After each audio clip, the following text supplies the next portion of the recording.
علماء نے 16 کام لکھے ہیں جن سے رزق کے دروازے بند ہوتے ہیں، وہ بھی ساتھ ہی ساتھ سن لیجئے۔ ان میں پہلی بات، جوتے پہن کر اور کھڑے ہو کر کھانا، اس سے اللہ تعالیٰ رزق میں تندرستی پیدا کر دیتے ہیں۔ اور آپ دیکھیں آج یہ عادت اکثر لوگوں کی ہے، گھروں میں بھی ٹیبل پہ بیٹھ کے کھانا کھائیں گے تو جوتے پہنے ہوئے ہوں گے، اور شادیوں میں تو لوگ ویسے ہی کھڑے ہو کے کھانا کھانا پسند کرتے ہیں۔ اس سے اللہ تعالیٰ رزق میں تندرستی پیدا کر دیتے ہیں۔ بیت الخلاء میں ننگے سر جانا،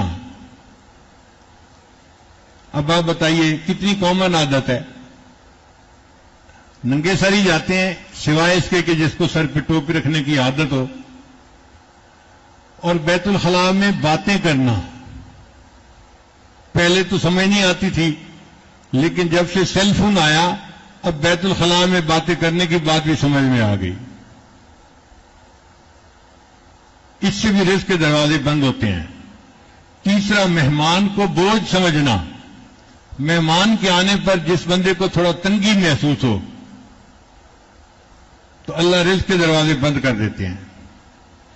چوتھا، بغیر ہاتھ دھوئے کھانا کھانا، یہ تو بہت عادت ہے آج، بغیر ہاتھ دھوئے کھانا کھانے سے رزق کے دروازے بند ہوتے ہیں۔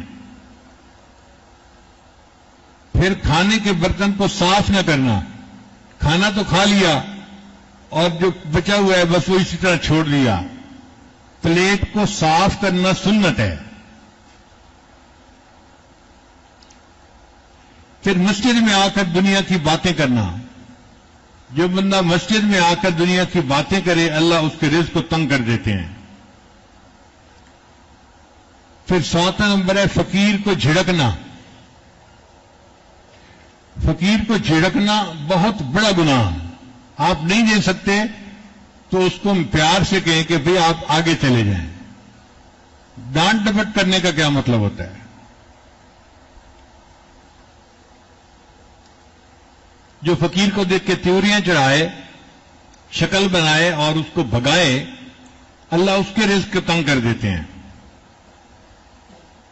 پھر مغرب کی نماز کے بعد بغیر عذر کے سونا، کوئی مریض ہے یا کوئی عذر ہے وہ تو الگ بات ہوئی، کئی لوگوں کی عادت ہوتی ہے، تو مغرب کے بعد اگر سونے کی عادت بنا لی جائے تو اس سے رزق تنگ ہو جاتا ہے۔ پھر فرض نماز کو قضا کر دینا، اس سے بھی رزق تنگ ہو جاتا ہے۔ 11واں نمبر ہے جھوٹ بولنا، جو بندہ زیادہ جھوٹ بولے گا اس کا رزق تنگ ہوگا۔ اور اگر آپ دیکھیں کہ اس کے پاس پیسہ بھی بہت ہے تو سمجھ لیں کہ یہ حرام کا مال ہے، جھوٹ بول کے کمایا گیا ہے، حلال کا مال نہیں ہے۔ پھر گانے بجانے میں دل لگانا، جن کو گانے سننے کا شوق ہوتا ہے، ہر وقت موسیقی لگی رہتی ہے، اس موسیقی کی نحوست کی وجہ سے بھی اللہ رزق کے دروازے بند کر دیتے ہیں۔ اور ایک ہے اولاد کو برا بھلا کہنا، یہ بھی عجیب بات ہے، کئی ماں باپ اولاد کو ہر وقت برا بھلا کہتے رہتے ہیں۔ جو ماں باپ ہر وقت اولاد کو برا بھلا کہتے رہیں گے اللہ ان کے رزق کو تنگ کر دیں گے۔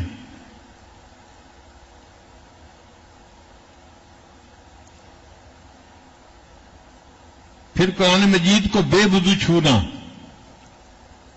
قرآن مجید کو انسان جب بھی ہاتھ لگائے تو باوضو ہونا چاہیے، بے وضو ہاتھ لگانے سے رزق تنگی ہو جاتی ہے۔ پھر نظروں کی حفاظت نہ کرنا، غیر محرم کو دیکھنا، جن کو حرص ہوتی ہے نا، ہوس ہوتی ہے کہ ہر گزرنے والی لڑکی کو دیکھو، عورت کو دیکھو، یہ ٹھپا کیسا تو وہ ٹھپا کیسا، تو ان کے رزق کو اللہ تعالیٰ پھر تنگ کر دیتے ہیں۔ اور 16واں ہے اہل و عیال سے ہر وقت لڑتے رہنا۔ کئی لوگ ہوتے ہیں ہر وقت بیوی کے ساتھ کچھ نہ کچھ کھٹ پٹ چلتی رہتی ہے، چھوٹی چھوٹی باتوں پہ، نکمی باتوں پہ، تو جو ہر وقت اپنے اہل خانہ کے ساتھ لڑتا رہے اللہ اس کے رزق کو بھی تنگ کر دیتے ہیں۔